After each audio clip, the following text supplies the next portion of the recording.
top Saturday night stand-up with Michael McIntyre.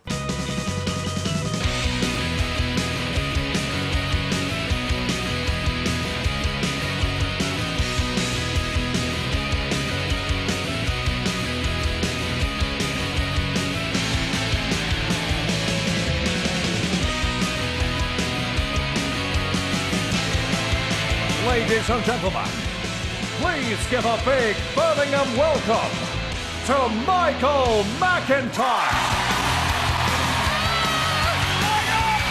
Oh, baby! Yes! Good evening! Good evening, one and all! Good evening. Oh, the love! Right. Welcome, ladies and gentlemen, to my Comedy Roadshow!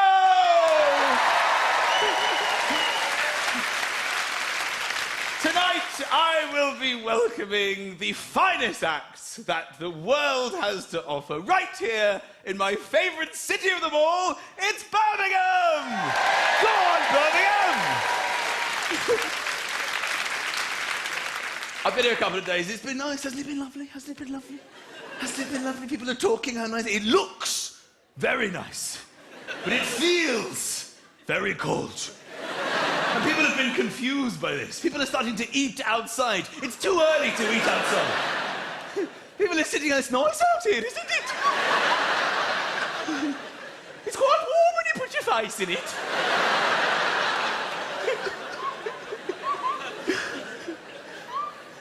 Soon we will have nice weather. Soon it'll happen. Soon we'll have a few hot days in a row like we always. We'll have a heat wave or a mini heat wave. A mini heat wave is one hot day. A heat wave is 2 hot days. And then we get carried away. We start competing with other nations. We think we live in some kind of a global paradise. We forget everything that's gone before. It actually said in the paper last year during a mini heat wave, it said yesterday, in Hull, temperatures reached 82 degrees. Whereas in Jamaica, it was only 78. Are they seriously implying that Jamaicans are waking up in the morning, opening the curtains, going, oh shit, I wish I was in Hull?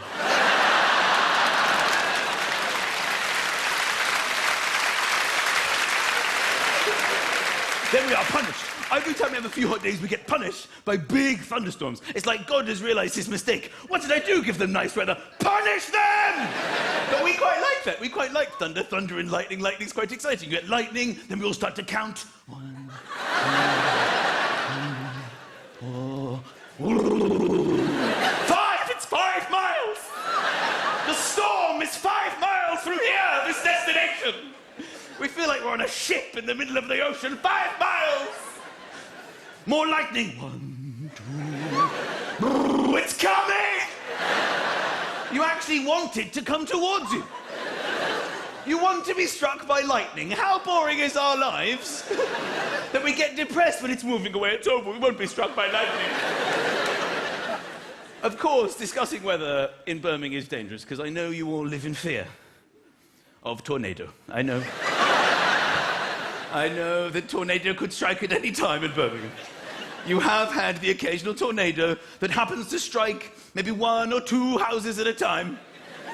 I remember the tornado that it hit one house, okay? You had a tornado, hit just one guy. I saw him it was the end bit on the news. You know the fun bit, the news nugget? And here's a funny story. A tornado has hit one house in Birmingham. And there was this bloke standing outside it, and it was the same time as Hurricane Katrina, a proper wind-based disaster. And he's standing outside. What about me, eh? What about me? The whole world focusing on America. What about me? What about Tornado Teddy? He'd named it himself. I heard that he was trying out a new hairdryer at the exact moment that the tornado struck. Can you imagine what that would do to your mind? Look, darling, I've just purchased the new Beverly's 500 from Argos. They told me it was the most powerful hairdryer in the entire world. You gonna try it out, love? I'm gonna try it out right now. Bloody hell! The note's gone! I'm taking it back! Collection point B! Get the receipt! I'm going to move over here because I do understand that we have some Birmingham City footballers in this vicinity.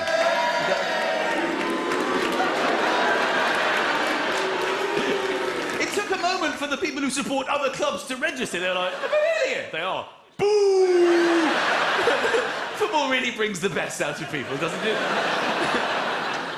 You, sir, I believe you play for Birmingham City. Are you a name that's hard to pronounce?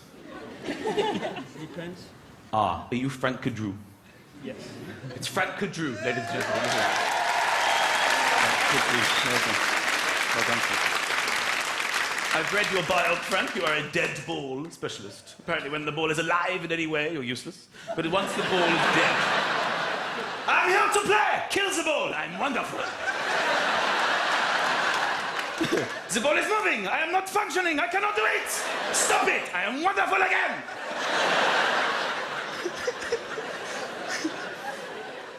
I have stipulated in my contract, if the ball is moving, I will not play the... Why am I German? Why am I German? I went German! You're French. You're French. Ah, bonjour, French, bonjour. When English people don't speak French, they go, do you speak French? We go, un peu. That's all we do, un peu. We've only learned un peu. Oh, and we know, où est la gare? Have you hidden the stations from us? I love French people. I love the way that they, when they're trying to think of the next word, they make a noise continuously. They go, je voudrais, poisson, où est la gare? I think they're worried about being interrupted. Whereas in England, we don't do this. We don't go, I would like, some toast, and some fish. It's a strange breakfast. That's how you know French people are awake. They just wake up. Wake up. Sometimes they'll be hoovering, and the hoover is not plugged in, but they don't know for hours.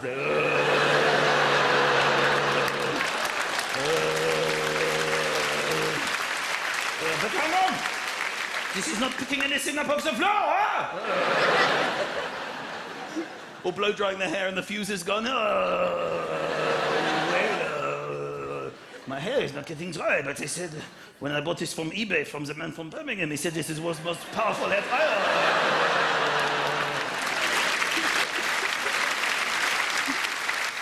Thank you for coming.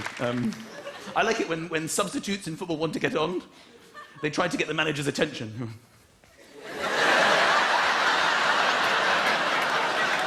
Pick me! I can play, I can sing, I can dance. Come on!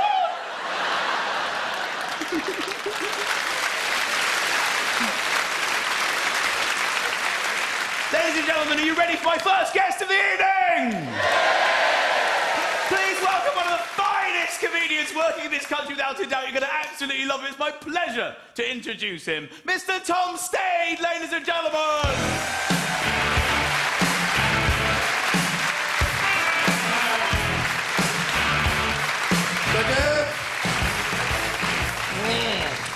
All right. Well, good evening. Good to be here. I'd like to start off by saying that I have been living here in the UK for a little while in a little town called Wolverhampton. Thank you very much. It is pretty beautiful. I remember driving into Wolverhampton for the first time, and I saw everybody in their tracksuits. And I thought, God damn, this place is really healthy.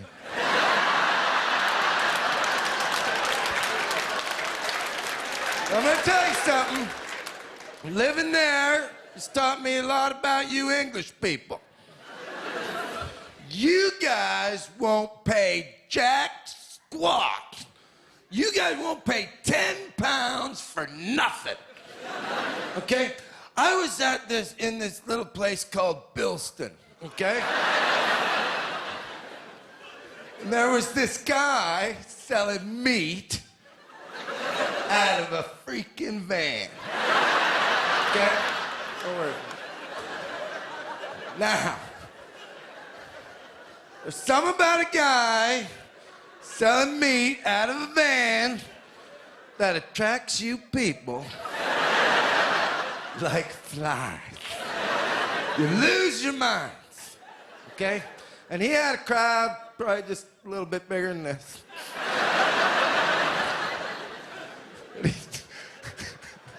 Starts freaking everybody out, right? He's sitting there going, what do you got here?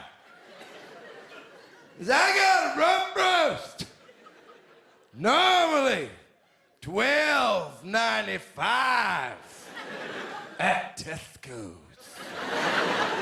And everybody's losing it. Everybody's just looking at each other going, shit, he's right, it is $12.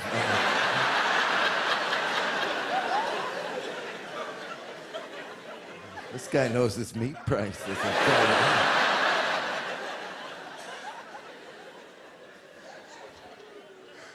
And he goes, do you want to know what I'm going to do with this rump roast?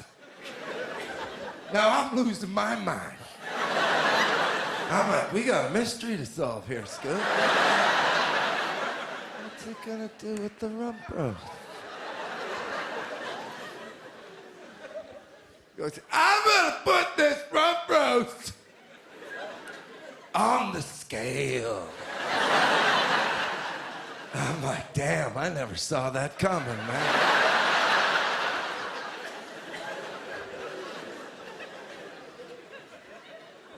And he says, do you think this is all the meat I'm gonna put on the scale? Do you think I just drove up here in a van with one rump roast? I'm looking at him going, man, if you did.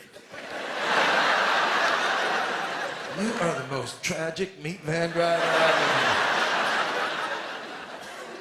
Well, you just driving around with one rump roast, are you? He goes, I've got 18 pork chops! Do you want to know what I'm going to do with these pork chops? And I'm like, man, I bet he puts them on the scale.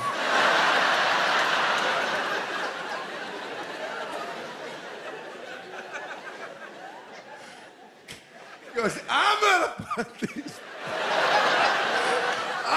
put these pork chops on the scale. I'm like, I knew it, man.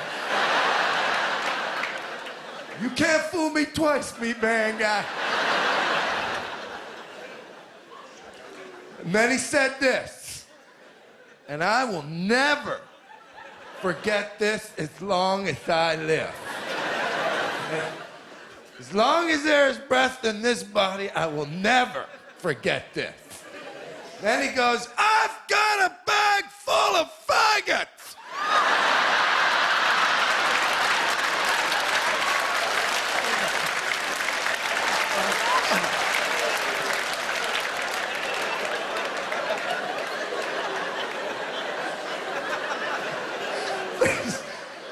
Ladies and gentlemen, when he said, I've got a bag full of faggots, well, didn't I just die? I'll guarantee you right now I was the only one laughing. Because you can't say that where I'm from. And you especially can't have a bag full. Okay?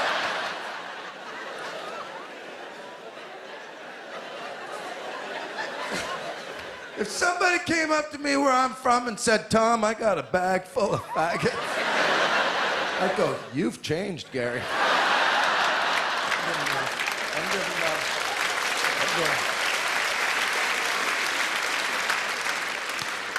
Yeah. And then he held the scale up like it was the Holy Grail. And it was like this big holy mountain of meat. There might as well have been light coming off of it. And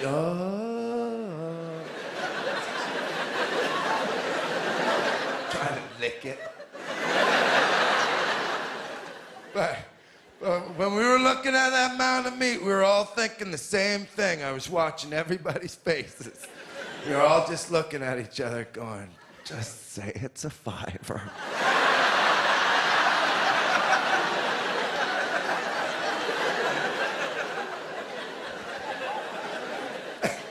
When he said 10 pounds, there was anger. mixed in with a lot of disappointment. And that's when I realized you like your cheap shit here. Ladies and gentlemen, it's been an absolute pleasure. Thank you for having me here, bro. Come on. Bring it down. That's some sensation. Well done. Top stage, ladies and gentlemen! We love top stage!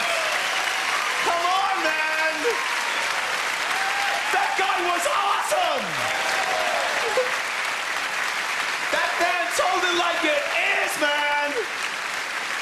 He knows you people! Went to the bull ring. Bull ring? Bull ring? You go to the bull ring? Bull ring's amazing. You must be proud of the bull ring. It has all these beautiful big shops, big brand names. I mean, it's an amazing shopping experience, right? Then you have a bridge with TK Maxx on it. And it's almost like these clothes are in holding before they reach the Palisades.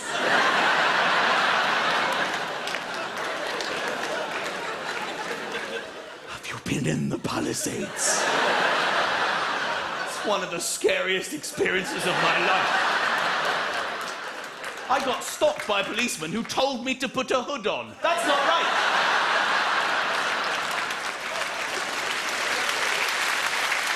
Ladies and gentlemen, are you ready for my next guest? Please give all your love for the wonderful talents of Mr. Steve Hughes.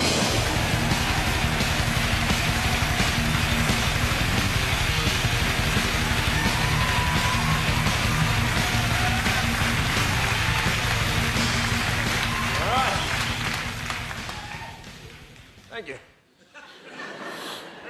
The rest of you relax. I'm thinking the same thing looking at you people. So.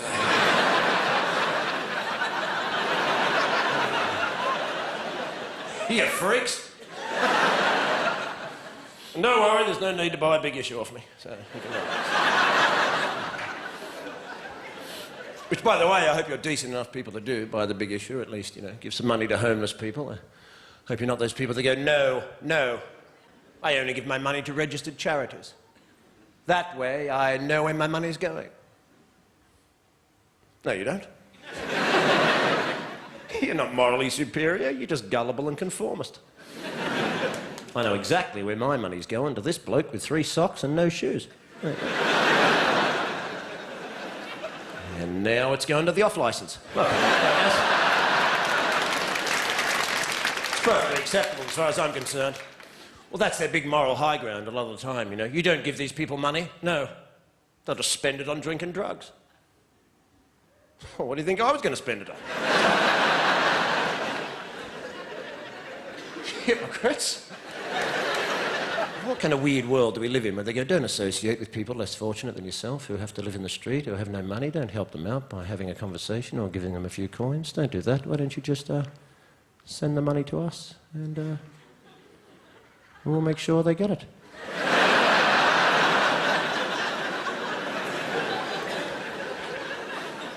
Anyway, it's wonderful to be. I'm from Australia, actually, although I have an English father, Australian mother. Some Scottish bloke said that makes me Welsh, so... Being in England for many years now, I understand, all of you, and myself included, we all have to live under the weird and oppressive regime of health and safety regulations. Which is very strange, isn't it? Because, you know... Remember in the old days, before health and safety? Remember when it was called common sense? Remember those days? Remember many years ago when you used to go, look, there's a great big deep hole. Will I step in it? No, I'll just walk around it like that.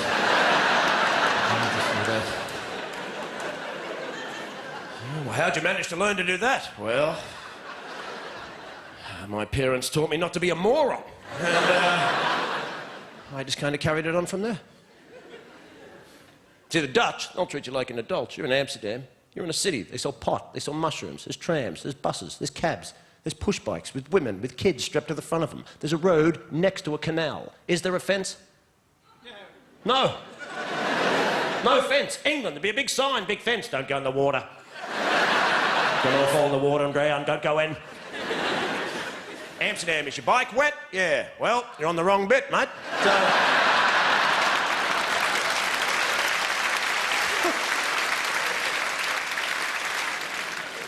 And then we have political correctness, which is the joy that is the other side of health and safety, which is health and safety, which is a small oppression of our physical movement, so we can't do anything without permission from the state.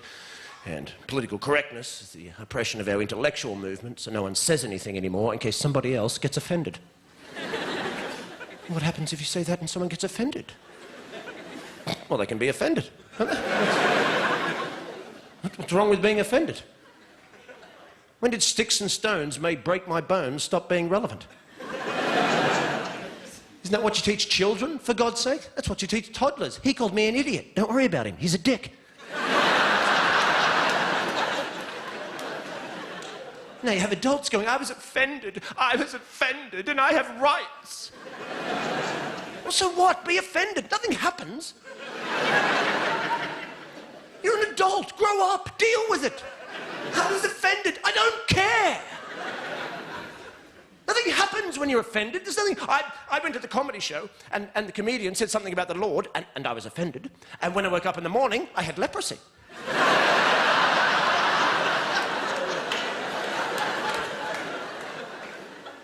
Nothing happens.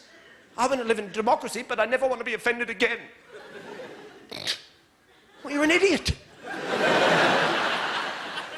How do you make a law about offending people? How do you make it an offence to offend people? Being offended is subjective. It has everything to do with you as an individual, or a collective, or a group, or a society, or a community, your moral conditioning, your religious beliefs. What offends me may not offend you, and you want to make laws about this? I'm offended when I see boy bands, for God's sake. It's a valid offence. I'm offended. They're corporate shills posing as musicians to further a modelling career, and frankly, I'm disgusted. Right? Well, what am I going to do? Call the cops? Hello, it's me again. They're on the telly this time. 5 of them, that's it. Yeah, white suits, dancing like girls, that's them. 5 minutes, I'll be out the front traumatised. Bye.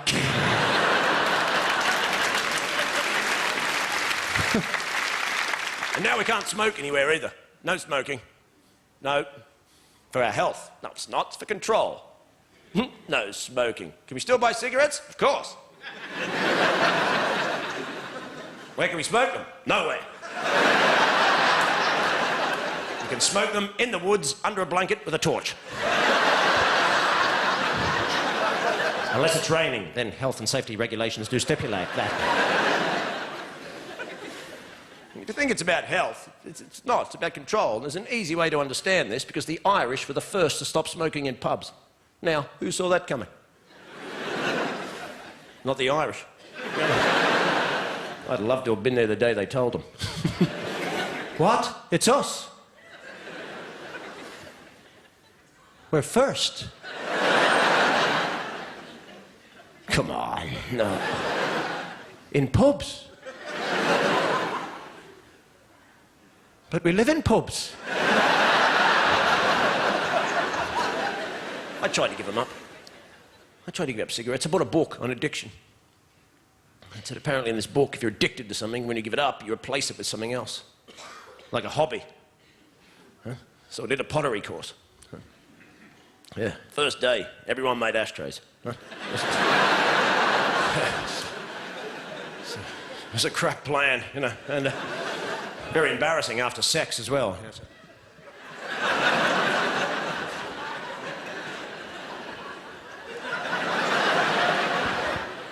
You were great, baby.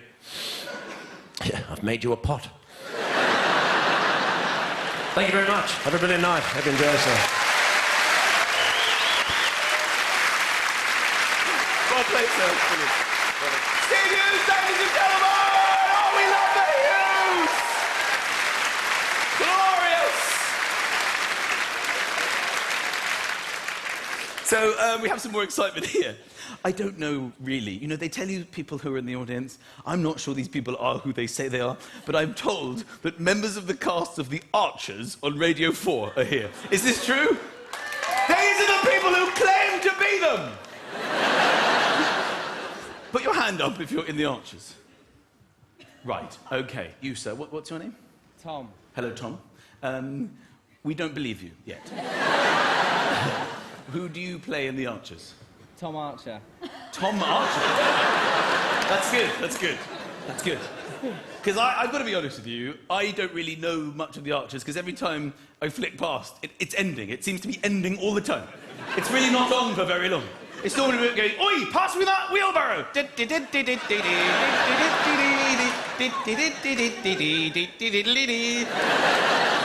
you still have an agricultural consultant on the show? Who is he? What do you ask him? Do you just call him up and go, remind me, soil? What is that again?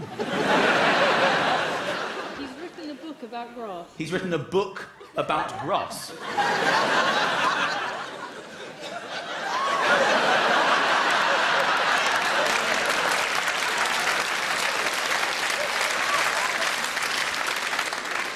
That's a pretty good read. A good book is called a page-turner. This is how people describe good books. You will buy a book and it has on the back, a real page-turner. This is the minimum I expect from a book. People are like, is that a good book? No, pages don't turn. This is more of a block than a book. I wouldn't recommend this book. Ladies and gentlemen, are you ready for my next guest? Please give all your love as we welcome a man who I've admired for many years, an absolutely wonderful comedian. You're going to love him too, Mr. Paul Jonkinson! They call me sexy. They call me They call me Jay. That's not my name. That's not my name. That's not my name. That's not my name. They call me Thank you. Thank you. Hello, are we well, Birmingham? We good? Birmingham, all right, Birmingham. You all right, boys? It's one of those places, Birmingham, where people feel, when they find out that you're from Birmingham, that they have to in some way attempt the accent. I don't know if have you noticed? You say you're from Birmingham, it's like a red flag to a bull. So, it's from Birmingham. Birmingham. All right, Babs. Because I'm from Yorkshire. Do we have any Yorkshire people in? The Yorkshires. Most people don't leave Yorkshire. It's weird, because I left Yorkshire. I live in London. And when I go home, I have to prove I haven't changed. And they're all looking for signs that you've changed. It's hilarious. You get back in the pub, they're going, look at him coming up from London with his fancy wares. Look at him. Look at him, I say he's back. Look at him showing off in his shoes. Look at him. Shoes and socks, la-di-da. Trousers with pockets, fancy man, fancy. And I've got kids as well. What can I tell you? I'm married, I've got kids, I've got 3 kids, 10, 8 and 5, weird names. We do okay, me and wifey. The rows. But listen, the rows change. The rows change when you first move in. You realise the surrender necessary to be in a relationship. You'll be around the house, for instance. You'll be making a sandwich. You'll have made many sandwiches before in your life that will have passed without incident. You're enjoying yourself. You're interacting with bread. It's got a peaceful quality about it. It's like bread jazz. It's like, yeah, making a sandwich. You're doing that thing where you shut the fridge door with your arse. It's a kind of... You're making a sandwich, life's good. She comes up, she goes, what are you doing? And you go, I'm making a sandwich. She has a little look, she goes, you're making a mess. Well, I'm just making a sandwich. She's like, well, who's going to tidy that? Oh. Well, I'm going to eat the sandwich, so that won't be there. She's like, well, what about the chopping board and the knives and the forks? Making a sandwich around the house. You can make a sandwich around the house. This is what your life's like from now on. Well, I'll do it later. She goes, no. No, you won't do it later. No, that's not how I live. No, I've got standards. You won't do it later. No, you'll do it now. You'll tidy up as you go along. Who came up with this Nazi philosophy? Where did this come from? People tidy up as we go along. Any signs of life will be eradicated at source. We must tidy up the life signs. You stick your knife in the marge, your spread of choice. I don't want to get into that, too complicated. You'll spread it on the bread, yeah? Afterwards, what are you left with? On the knife, what are you left with? Butter. Getting a bit snobby there, obviously from Harborne. Butter. What's you messing about with Mars? We only do butter here. Someone from Dudley. Lard. Just off the back of the fridge there, get a bit of lard on it. Look at him showing off with his bread. You've got a bit of marge, am I right? With crumbs, am I right? That kind of crummy, margy residue. Am I right? Don't think she hasn't noticed. She's on it like a hawk. She's like, oh, this will be very interesting. See what he does with the crummy margie residue. Fellas, where does it go, that crummy margie residue? Where does it go? Back in the tub, am I right, fellas? Yeah. Back in the tub, life short, smooth it over, who's to know? There's women thinking, no! Running in front of the tub, no! Even then it's no, but that should be it. That should be the end of the round. But there's another phase to the round. You made a sandwich. You've tidied up as you go along. That should be it. But you pass her in the corridor on the way to the front room. She stood there just like, what? What, you're not making me one? You're not making me one? We've just seen me make one. I mean, you obviously don't want one. Yeah, but no one's asked me whether no one's actually asked. I mean, I'm obviously invisible because you haven't thought to ask me whether or not... Fine, if that's how you want to live, that's how you want to live. Next time I do Sunday roast, I'll assume you don't want any chicken. Is that how you want to live? Because I can live like that. Is that how you want to live? All right, do you want me to make you a sandwich? No.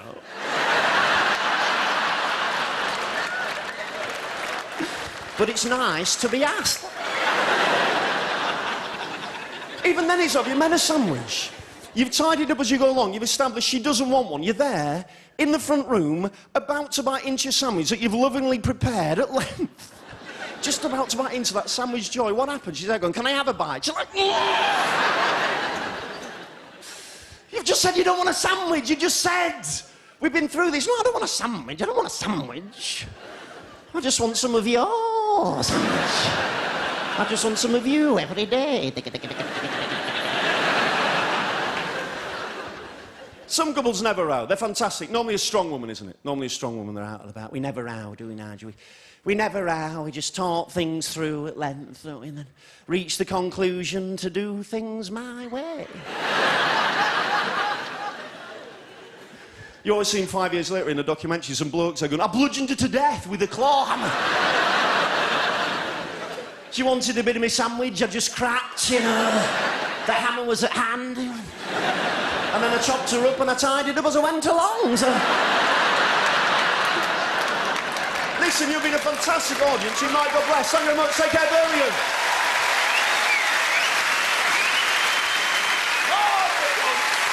Brilliant.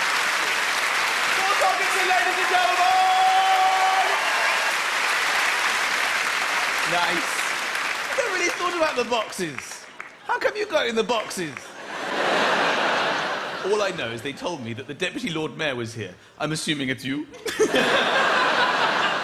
I've narrowed it down to one bald man. Please tell me I'm not wrong. Deputy Lord Mayor? Yes, Lord Mayor. How are you? I'm very well, thank you. And how about a round of applause for your Deputy Lord Mayor? A lovely round of applause. Tinged with the disappointment that the actual mayor couldn't make it. You know who I miss from Birmingham? Howard from Halifax Adverts. I miss him. He's the real victim of the credit crunch. He really had it good for some time. Extra gives you so much more. Yay! Extra. So through a rainy day with the Halifax. Look at me, I'm loaded. I used to work in a bank. It's fantastic. But of course, Lloyd's TSB took over the Halifax, and that was the end of Howard. What I wanted to see was an interim advert whereby Howard would come out and talk about savings, and those little Lloyd's TSB people would come from behind a bush and chase him. Boogie-o, go, go! Rugby tackling him, crushing his glasses.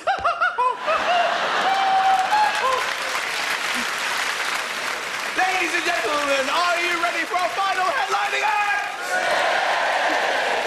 You are going to absolutely love her. She's making a name for herself, and here's why. Please welcome Miss Shappy Corsandi!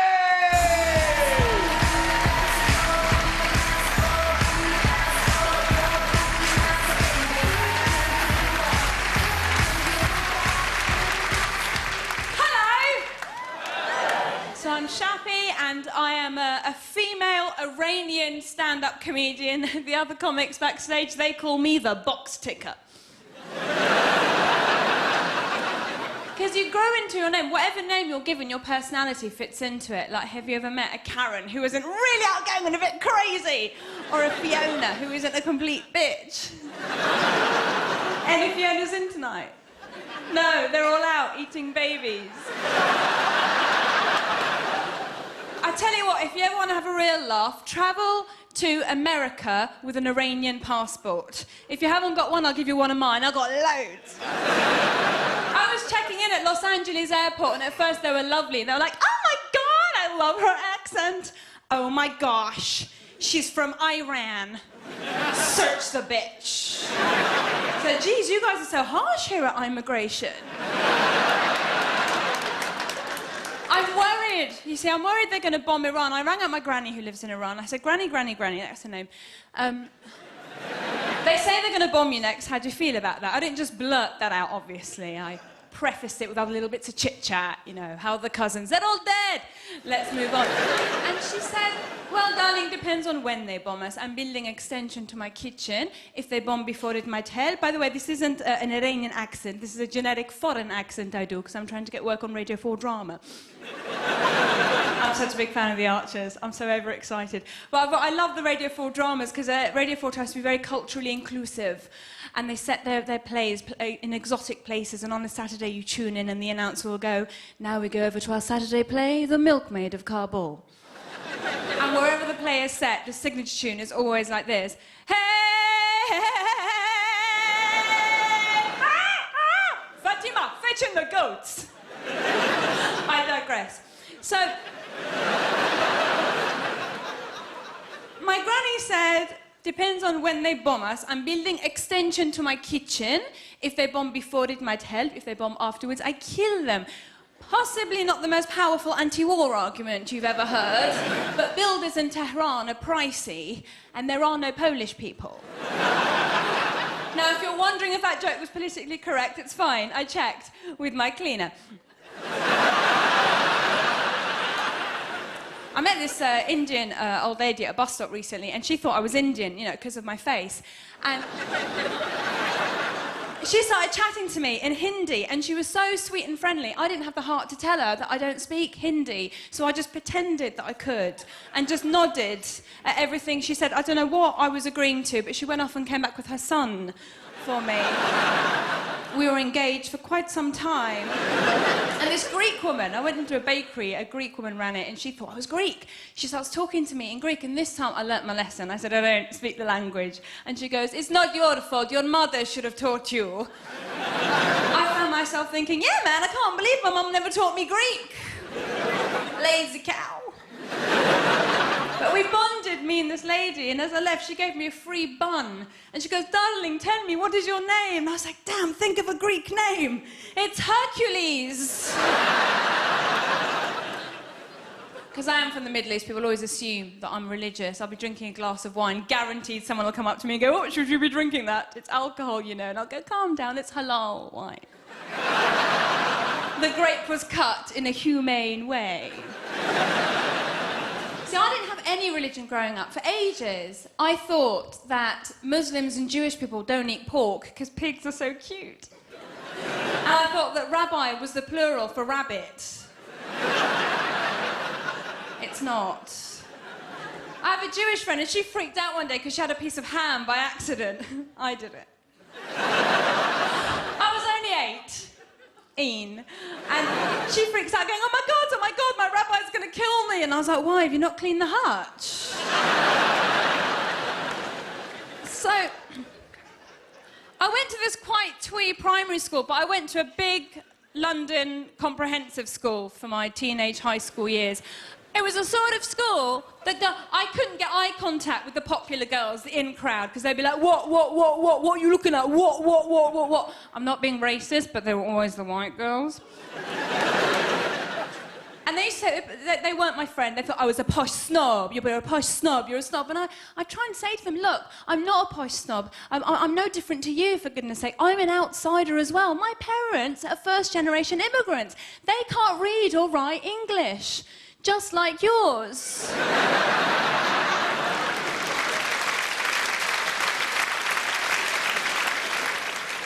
I I didn't like my school, but I have a little sister who's 15 years younger than me, and she was one of those what girls. She still is. And she goes, Shappy, man, you don't know what it's like out on the streets. I'm like, well, it's a bit parky. And she goes, shut up, man, because I've got mates there that can take a bullet for me. Take a bullet for her. She works in an old people's home on Saturdays. They love her. I like that. You're impressed with that? Do you want to see the Iranian version of that? Look, watch this. If you said, that makes you a racist. She likes those singers that don't really sing, they talk. Do you know the ones I mean? I'm not really singing, I'm just talking, and I don't know why I'm talking in this accent, because I was privately educated, and you shouldn't have bought my sister. That was a bit disrespectful, but I possibly shouldn't have gone down on your dad. Al fresco. Someone asked me the other day if I speak Arabic, because Iranians aren't Arab, and a lot of people think that we are, but they're very, very different. Arabic sounds like this, yalla, mashallah, and Farsi, Persian, sounds like this, yalla, mashallah, completely different. But they're both very passionate languages, and that passion sometimes comes across as aggression. I've had to explain to my friends that when they hear me talking to my family going, what I'm actually saying is, oh my God, you look fabulous. Loving the necklace. Do you know, I never wanted to be a stand-up comedian. I actually wanted to be a doctor. My parents pushed me into this. They were like, only Western whores become doctors. But when I was a really little kid, I really wanted to be a horse. Because if you're a real horse, you can do a big poo in the street, and everyone just gathers around you going, isn't she magnificent?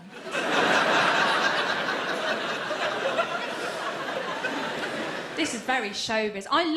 Do you know, my mum is very proud of what I do, and I took her to a showbiz party, and I was so excited because I introduced her to Lenny Henry. I pretended I knew him. I introduced her to Lenny Henry, and she was so excited, my mum. She was chatting to him, and he was going, ah! No, they were getting on really well until my mum called him Ainsley. See, that's just an example of accidental racism, isn't it? That can happen to any of us, because racism's like chlamydia, isn't it? We've all had a dose, but we don't admit to it. So I try to be so politically correct. I was talking to this Chinese man recently. You see, I nearly said Chinaman. You can't say Chinaman, that sounds too colonial. I met a Chinaman, jolly good fellow, shot him in the eye.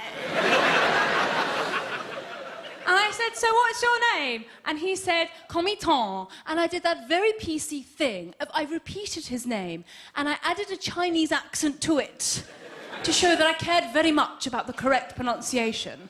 I said, oh, I see, Comiton. And he went, no, call me Tom.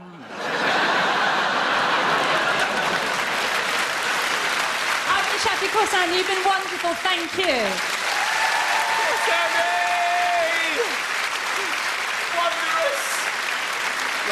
Shafi Sandy, ladies and gentlemen, fantastic. Feel the love in the room for Shafi Sandy. Ladies and gentlemen, please thank all my guests. We had the wonderful Tom Stain. Steve Hughes, wasn't he marvellous? Paul Dawkinson was here. And the wonderful, fantastic Shafi Sandy. Join me next week on my Comedy Roadshow. Thank you very much. Good night. Bravo. Thank you. And Michael McIntyre's Comedy Roadshow rolls into Swansea next Saturday at 9:30. And if you've missed any of the series so far, you can catch them all on BBC iPlayer. A tense crime thriller starring Harrison Ford on the way here on BBC One. Firewall is at 10:35 after the news.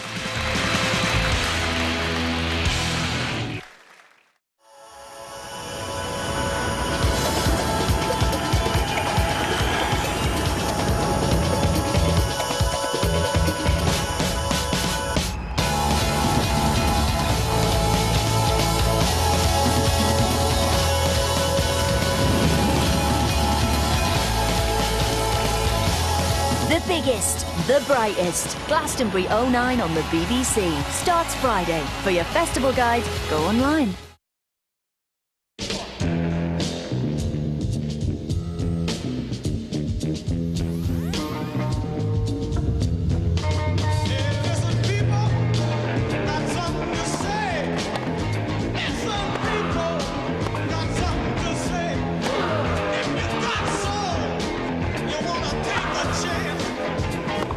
win Wimbledon, you've got to have a great game. But the toughest game of all is against yourself.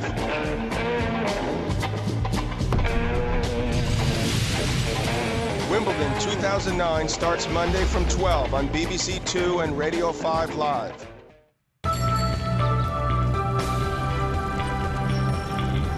The BBC News now on BBC One with Jane Hill. Fears that British hostages in Iraq have been